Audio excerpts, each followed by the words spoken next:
welcome back to another Giant Slayer TFT patch rundown video. Today we'll be diving into the newest patch 1021 and all the changes that come with it. While 1020 was a milder patch, 1021 is meant to stir the pot, so to speak, as there's quite a few spicy changes within it. Because of the amount of changes, we'll try to cover the most relevant ones that will potentially affect the meta.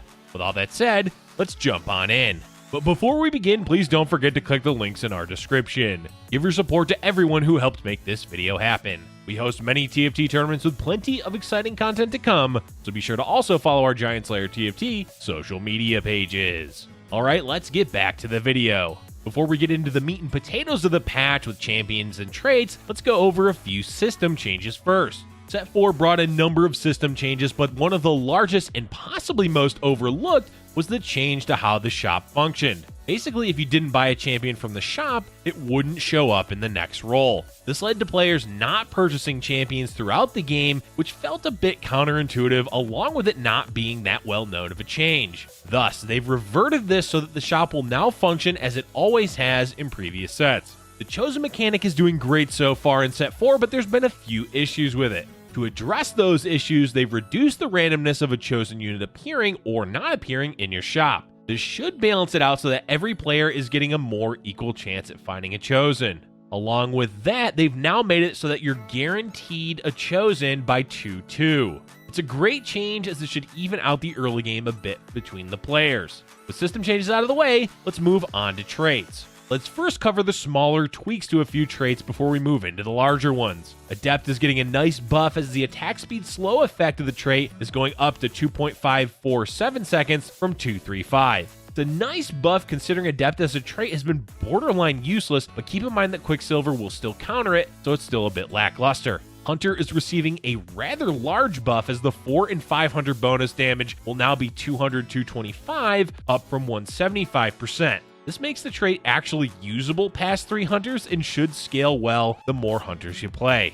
Next, we have Moonlight being given an additional tier as you can now have either 3 or 5 Moonlights. 5 Moonlights will now increase the star level of the 2 lowest champions, so you can potentially have 2 4-star champions. Overall, it's a bit of a bait to go for, but once in a while you may be able to pull it off. Mystic is receiving a buff as the magic resistance provided is going up to 40, 100, 200 from 35, 95, 175. It's unlikely that 6 Mystic will ever be played, but it is a sizable amount of magic resist if you do end up playing it. Overall, Mystic is one of the best splash traits, so expect it to continue to be so. Ninja has not been performing too well, so to help boost it a bit, they've buffed the attack damage and spell power provided for 4 Ninja. It will now be 150 up from 120. This is quite the buff, so we should see more Akali carry compositions popping up in the meta. Next is another tier added to Vanguard. Now you'll be able to go up to 8 Vanguard, which will provide 1500 armor.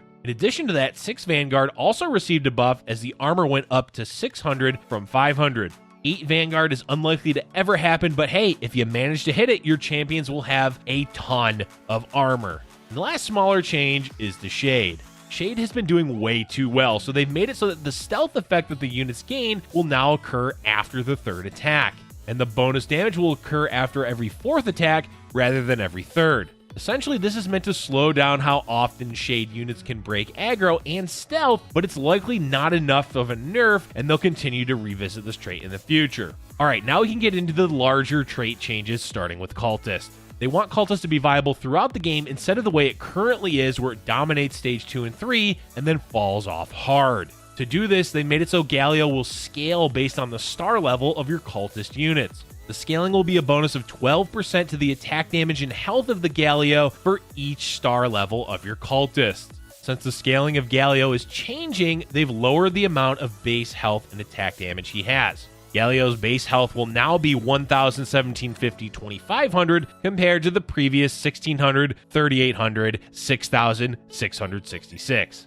The attack damage will now baseline to be 80, 180, 400, down from 125, 400, 1,000. What all this comes down to is that Cultist as a trait will scale better the more you put into it. It's likely to still do well in the early game, but shouldn't be as overwhelmingly dominant as it was before. We'll have to see how it plays out, but in theory, it should make the trait much healthier than previously. Next is Divine. Divine is getting a rework as the trait just didn't feel that impactful if you ever had more than 2 of them. So they've made it so that Divine champions, once they proc the trait, will take 50% reduced damage, remove all crowd control effects, and deal 50% bonus true damage. This is a flat amount that does not change. What will change is the duration of these bonuses, as they no longer last the whole combat. Instead, the duration will be 4, 7, 10, and 14 seconds, so there's a good amount of scaling the more Divine units you add in. All in all, this should make Divine a much better trait to use, as the bonuses are quite significant, meaning you can invest more of your board towards the synergy and you'll get quite a bit of increased value. The last trait to talk about is Fortune. Fortune, interestingly enough, was actually performing a bit too well. Specifically, if you had 3 Fortune and were on a 4 loss streak, you could potentially get a 5 cost unit as a reward if you won. That was way too powerful, so they removed that from happening and overall lowered the gold value for 3 Fortune. But 6 Fortune was still underperforming, so they've increased the gold value slightly while also reducing the chances of the 5 cost champion dropping. Fortune should still be viable and healthier, as you won't see someone with a random 5 cost unit anymore on Krugs. That was quite a few changes to talk about, but we're not quite done yet, as we have champions to talk about next. First up is Diana, as her orbs as a 4-star will now be 9 instead of 10.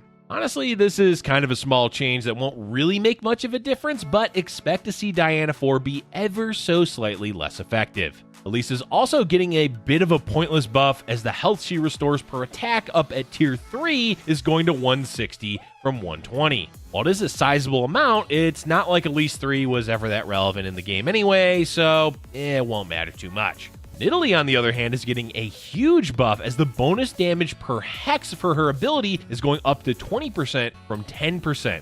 A 10% increase for something that scales based on distance is quite huge, but we'll have to wait and see whether this makes her a real threat or not in the meta. One of the largest champion changes is to Aphelios, as his turrets will now stop firing when he's disabled. This includes downtime during the resurrection effect of Guardian Angel, so no longer will you have to sit and watch your board get wiped out while Aphelios revives. It is a great change overall, though it probably guts Aphelios as a unit, or at least as a top tier carry. Jarvan 3 is getting a big boost, as his spell's damage is going up to 750 from 500. Jarvan 3 isn't exactly a common choice, but it does make him overall stronger in the rare instances that you might want to 3-star him. Because of the Divine changes, they're nerfing Jax slightly by increasing his starting mana to 60 up from 50 and his total mana to 110 up from 100. Teemo has been underperforming, so to help the Yordle, they've buffed his ultimate damage to 300, 450, 900 from 200, 300, 600. This is quite a significant damage buff to him and may actually make him a viable option to 3-star when playing sharpshooters. Another Yordle that's underperforming is Kennen, so to beef him up, they're increasing his damage to 1350 at tier 3, up from 900. Basically, Kennen 3 will be a scary threat if you manage to 3-star him. Veigar is doing a bit too well, so his scaling is taking a hit, as the spell power gain per kill is going down to 112 from 124. Unsurprisingly, Ahri is being nerfed, as she's still doing really well in the meta. To make her less ideal in the front line, they've lowered her health from 650 down to 600. In addition to that, her damage is going down to 500, 750, 3000 from 500, 800, 4000, so Ahri 3 won't be as insanely strong. Jhin 3 is getting a similar treatment, as the damage of his force shot at tier 3 is going down to 1234% from 4444%. It is a huge reduction, but with Sharpshooter, he was way too good before if you managed to 3-star him.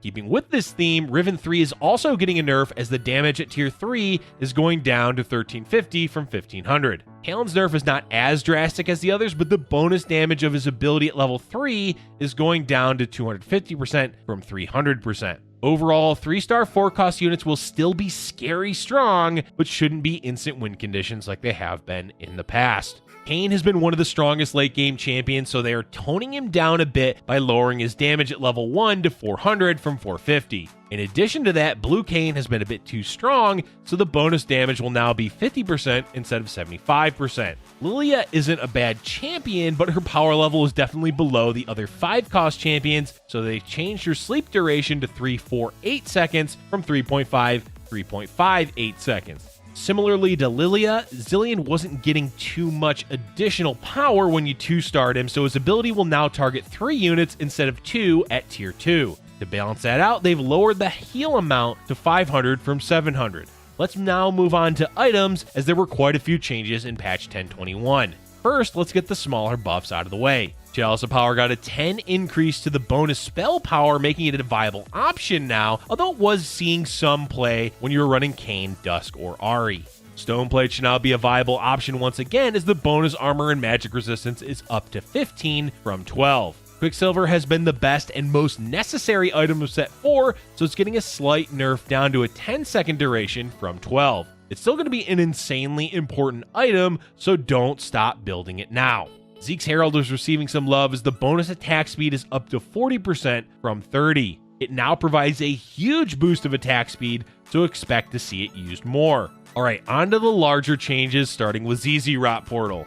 This item now taunts all nearby enemies at the start of combat for 2 seconds, which makes it way more useful of an item than before. Locket is getting a huge buff as the shield provided is now 350, 450, 600, 800, up from 250, 300, 375, 500. We highly recommend trying this item out early game as it provides a ton of shield. Static Shiv is getting changed again, but this time the bonus true damage it does is going up to 175 from 85. Keep in mind that true damage can't be blocked, so this is actually a huge amount. To balance it out, they've lowered the base damage to 75 from 85, but still, Shiv will be a huge threat in compositions that can make use of the bonus true damage against crowd-controlled or shielded targets. And the last item change is to Luden's Echo.